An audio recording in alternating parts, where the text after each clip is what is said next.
Well, good afternoon. I'm standing before you again with news, and typically when I stand before you, it's not great news, and today is the same. It is not great news.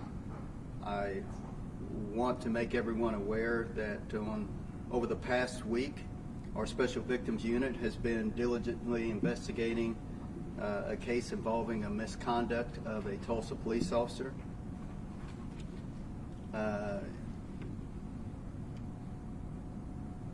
This officer yesterday resigned from the police department, and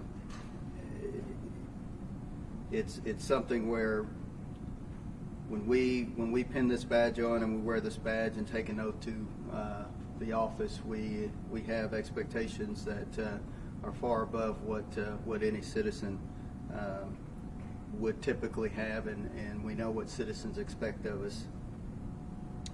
This morning at around 11:30, former Tulsa police officer D'Angelo Reyes was arrested for first degree rape. I want to give some details about what took place and how we came to this to where we are today. So I want to first start out by saying on April the 17th at approximately 3:44 p.m. Reyes met with the victim near 51st and Yale, and he made inappropriate comments to the victim as he met with her on a consensual encounter. During that time, he obtained her telephone number, and later that same evening, he used his department-issued computer to access information on the victim. Later that evening, while still on duty, Officer Reyes called the victim and met the victim at a hotel. Not just any hotel, it was her hotel. He then went into her room with her.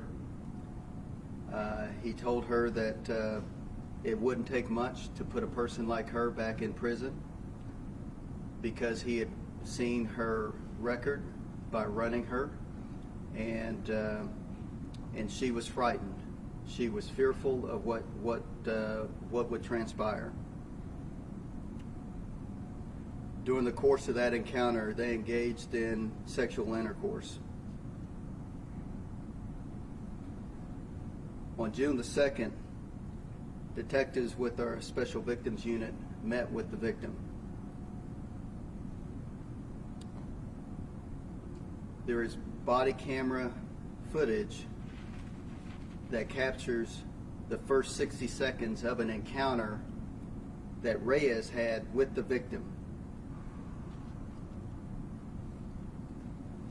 On June the 5th, after obtaining a warrant, the Special Victims Unit met with Reyes.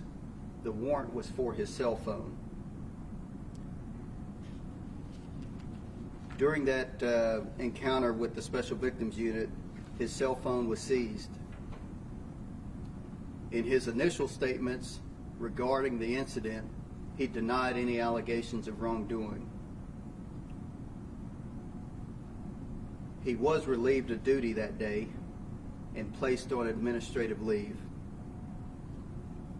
Our detectives continue to work the case and set up a follow-up interview with Reyes, and that occurred on June the 8th. This time, Reyes came to the police station with an attorney and met with Special Victims Unit detectives. Reyes admitted that he was untruthful in his initial interview. He also admitted that he used a false name as the victim described, the name Eric. He also stated that he intended to have a no-strings encounter with the victim, and that he believed that the intercourse was consensual. Yesterday, Reyes resigned from the Tulsa Police Department, and I believe you have his resignation letter that was issued through his attorney.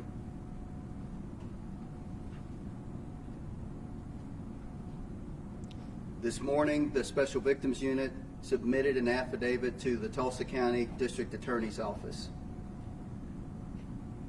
along with the case.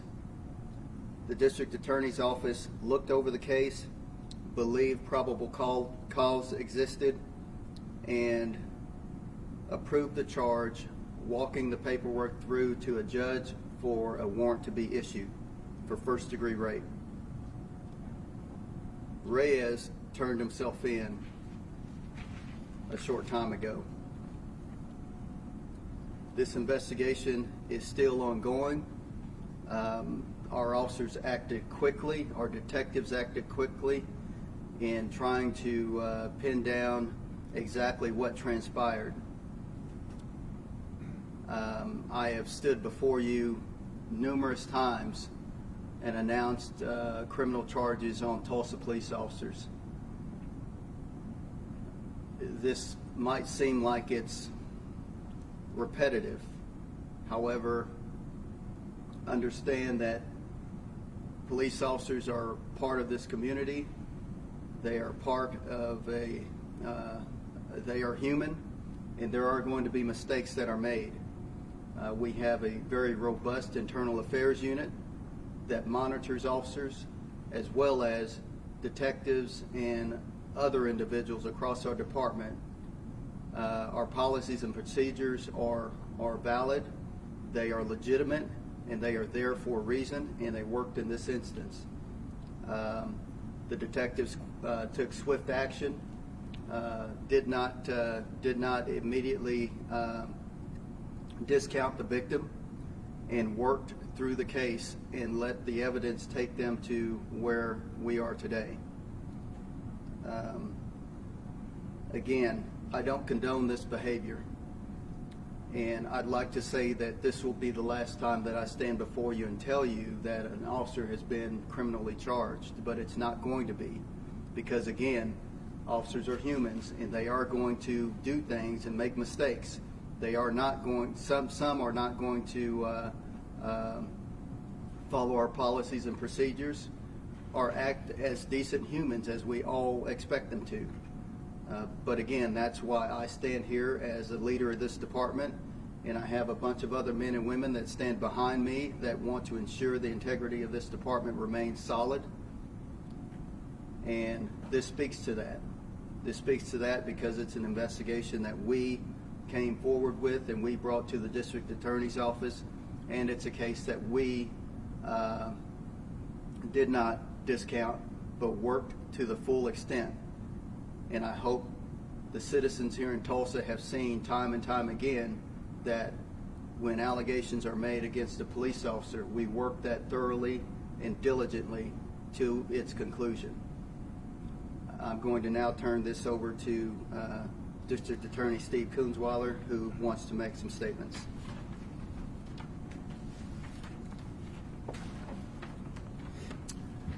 Thank you, Chief Franklin. I want to extend my appreciation to the Chief. The transparency of this department has really been remarkable over the course of my career. The leadership of Chief Franklin has demonstrated a real willingness to make sure that the rule of law is upheld, and his efforts to have his department thoroughly investigate matters is appreciated by my office. Cases like this come to our attention really because of the hard work of detectives like we have in our local law enforcement, and in this particular case, the Tulsa Police Department. And it's those detectives who understand the rule of law, and that even applies and means when they're investigating their own. So obviously we appreciate the hard work of the detectives in this case who had to obviously investigate one of their own. You've heard me say this many times before, and I will repeat it. Certainly in Oklahoma, the citizens of this state all of us are entitled to the presumption of innocence, and because of that, Mr. Reyes enjoys that same presumption of innocence until and unless a judge or a jury determines otherwise. I do want to note that many crimes are crimes of opportunity, and the alleged facts in this case suggest just that. Many people become victims due to their unfortunate circumstances. And they are preyed upon because of those unfortunate circumstances. Those victims are afraid that no one will believe them and their story, and it takes courage for those people, whoever they are, to come forward and ask that justice be pursued on their behalf. Our office, the District Attorney's Office, has a victims witness unit to include advocates who are trained to assist any victim, regardless of their circumstances, through the criminal justice process. And we will stand ready, willing, and able with any victim who comes before the courts, and we will help guide them through this criminal justice process. So I will reiterate one more time, I think it speaks volumes of the Tulsa Police Department and its leadership that they will continue to be as transparent as they are in bringing these matters to our attention. This was brought to our attention earlier this week, and they apprised us as things moved along where things were at, and ultimately, obviously, we've made a decision to file criminal charges, and certainly we'll let the evidence speak for itself in a court of law. Thank you.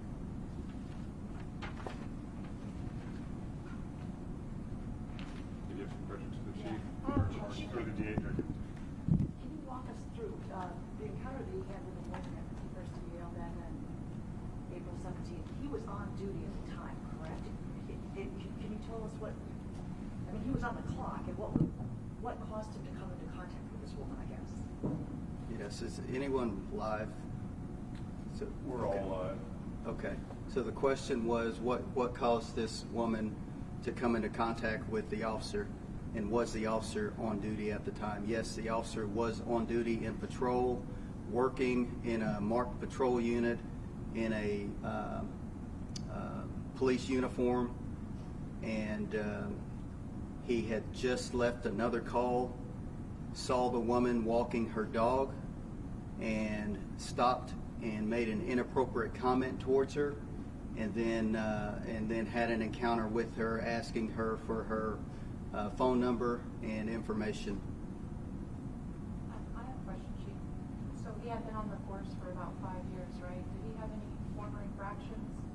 The question was, did he have any former infractions, and that he had been on the police department for 5 years.